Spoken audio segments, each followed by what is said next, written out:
Folks, with an hour to go in today's session, I want to focus on individual stock picking. While much has been made about the NASDAQ composite outperforming and down the S&P, even within that index, it's been all about individual stocks. Case in point, for the NASDAQ, there have been 377 winners, up an average of 52%. That's huge. Your top 20 winners up 368% on average. But there have been 611 losers, down an average of 29%. So this year, more than any that I can remember, you can certainly have made a fortune, but it means that you've got to have been in the right names. I think this trend is going to continue. The question, of course, is now what are the right names for the second half of the year? I'm going to bring in Point View Wealth Management's David Dietze. And David, one of the reasons I wanted you for this segment is you are really great at pinpointing individual names. The theme obviously has been tech, software, names that are changing the landscape for the next few years. Is that where we stay, or does it shift a little bit?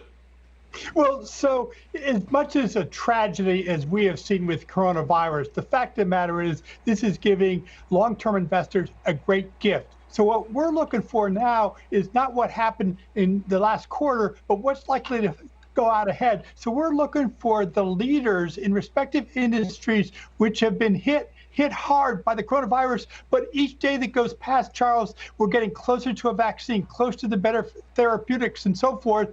People are learning how to deal with it, and these are the leaders in these respective industries I think are going to rebound here. Those are the ones we are looking for right now.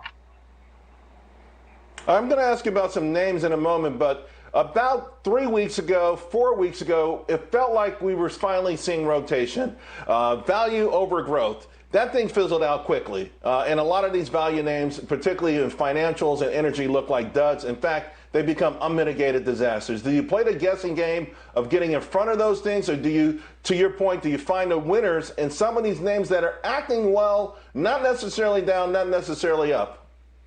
So we know those sectors are going to come back. So you can play the leaders there, the JP Morgans, which we own in financials, the Schlumbergers and Chevrons in energy. What's happened in the last month is we got our hopes up that there would be a very smooth reopening. Unfortunately, some people misbehaved. There's been a resurgence in cases. That has caused people to take another look.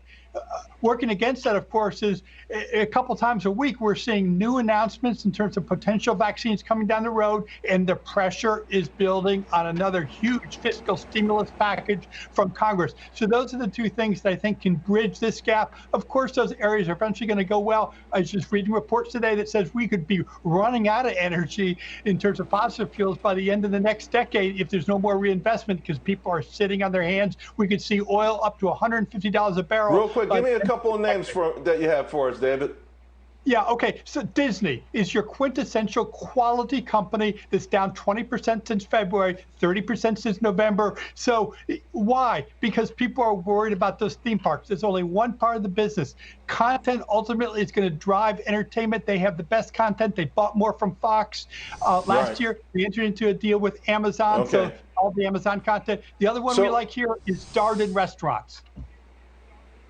All right, let's leave him right there. Darden, which, by the way, has been acting really great over the last year or so. They got a new CEO in Disney. We got you on record. Hey, my friend, thank you very much.